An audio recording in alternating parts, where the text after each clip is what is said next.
Hello दोस्तों, स्वागत है हमारा चैनल में। और आज हम लोग सीखने वाले हैं द्विघात बहुपद के शून्य ज्ञात करना है और बहुपद के शून्यकों का गुणांक के बीच संबंध का सत्यता जांच करेंगे। तो चलिए दोस्तों शुरू करते हैं।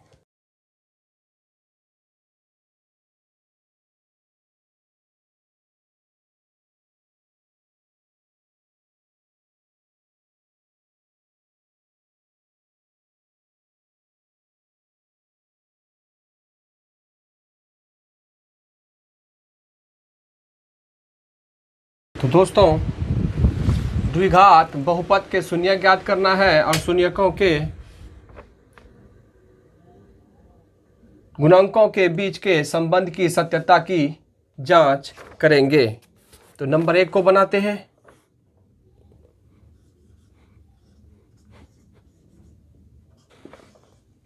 तो दोस्तों नंबर 1 को बनाएंगे। तो चलिए शुरू करते हैं।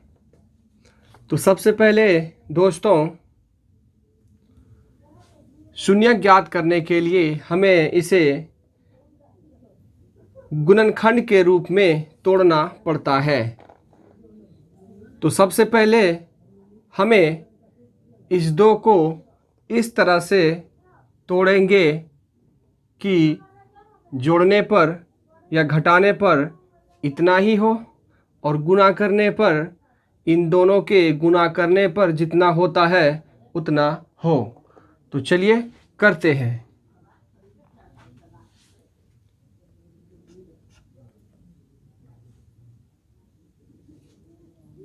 4 और 2 को लेते हैं तो गुणा करने पर इस दोनों के गुणन के बराबर हो रहा है और जोड़ने घटाने पर 2 बन रहा है। तो हमें माइनस में चाहिए तो माइनस वाले को बड़े में लेंगे ताकि घटाने पर माइनस ही रहे। उसके बाद दोस्तों हम इन दोनों के बीच का जो भी कॉमन आएगा उसे कॉमन करेंगे।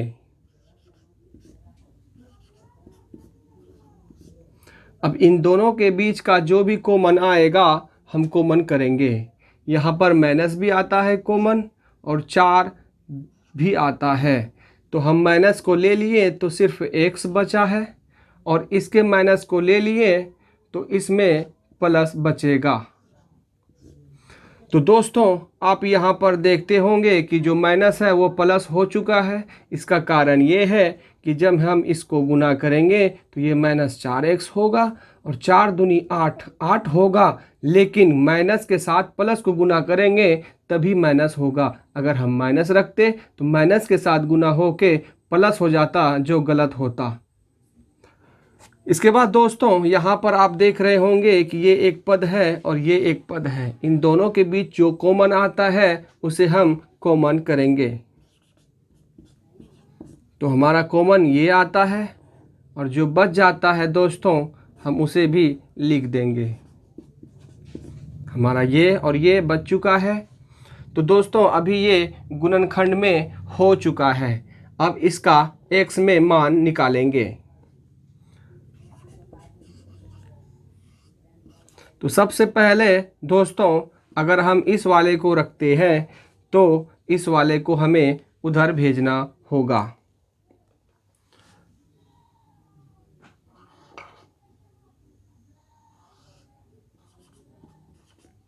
तो अगर 0 से किसी भी चीज़ में भाग करते हैं तो उसका मान 0 होता है। इसका मतलब हमारा x का मान जो होगा ये 0 की तरफ जाएगा। तो ये प्लस वाला है दोस्तों, तो ये माइनस हो जाता है। और दूसरा फिर हम इसको रखेंगे और इस वाले को दूसरी ओर भेजेंगे।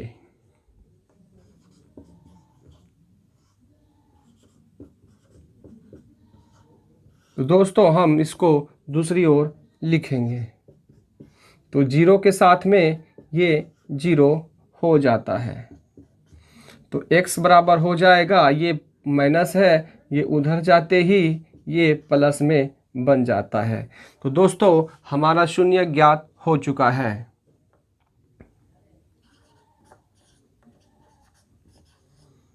तो शून्यक बराबर -2 और ये 4। तो दोस्तों अब हम इनकी सत्यता की जांच करते हैं। दोस्तों अब इसकी सत्यता की जांच करेंगे।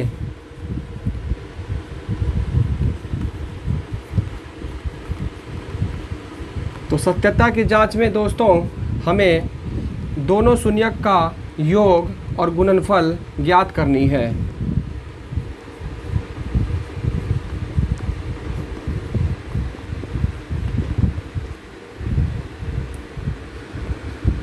शून्यकों का योग बराबर -2 और 4, इन दोनों को हम जोड़ देते हैं।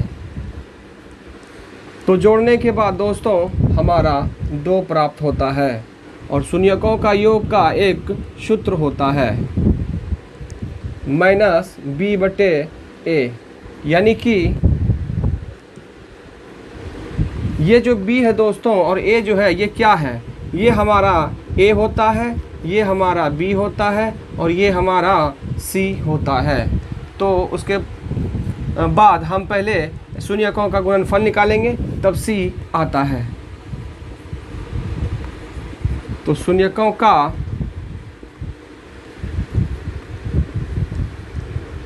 गुणनफल बराबर, तो दोनों शून्यकों को हम गुना करेंगे। तो हमने लिख लिया है। अब इसे गुना करने पर -8 आता है और शून्यकों का गुणनफल का सूत्र होता है c/a। तो आप देख पा रहे हैं a, b और c है, यानी a है, b है और c है। और शून्यकों का योग बराबर -b का मतलब होता है दोस्तों ये वाला b, यानी a b c। b का अर्थ होता है ये, यानी x का गुणांक। तो यहाँ पर हम लिखेंगे -b का अर्थ हुआ -x का गुणांक, सॉरी -x का गुणांक, ठीक है। और ये जो a होता है दोस्तों ये हमारा x² का गुणांक होता है।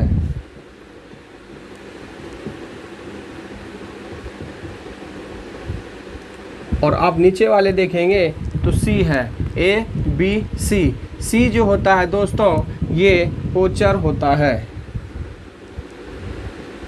ये किसी का गुणांक नहीं है तो हम ओचर लिखेंगे। और a वाला x² का गुणांक है तो x² का गुणांक लिखेंगे। अब दोस्तों मिलाते हैं, हमारा जांच सही है या गलत है। तो -x का गुणांक है तो -x का गुणांक हमारा 2 आता है।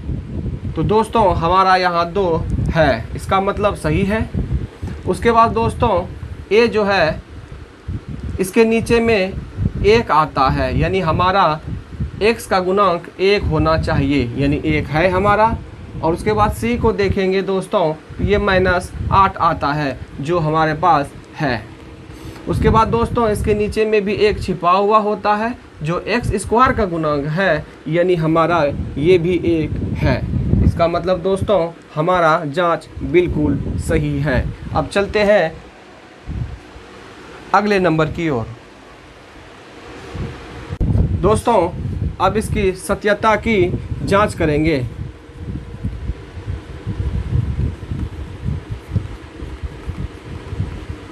तो सत्यता की जांच में दोस्तों हमें दोनों शून्यक का योग और गुणनफल ज्ञात करनी है।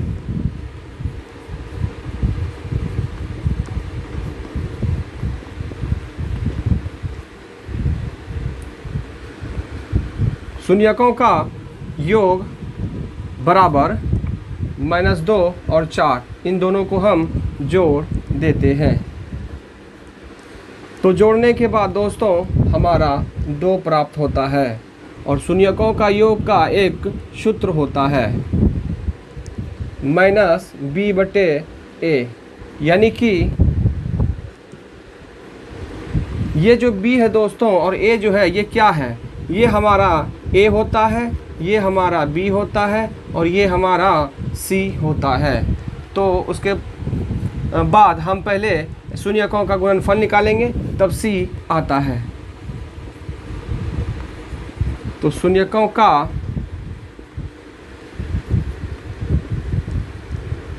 गुणनफल बराबर, तो दोनों शून्यकों को हम गुना करेंगे।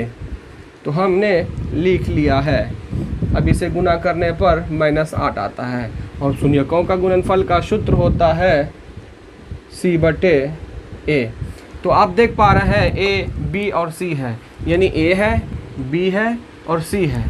और शून्यकों का योग बराबर -b का मतलब होता है दोस्तों ये वाला b, यानी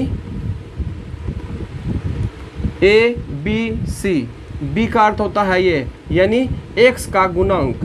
तो यहाँ पर हम लिखेंगे -b का अर्थ हुआ -x का गुणांक, सॉरी -x का गुणांक, ठीक है। और ये जो a होता है दोस्तों, ये हमारा x² का गुणांक होता है।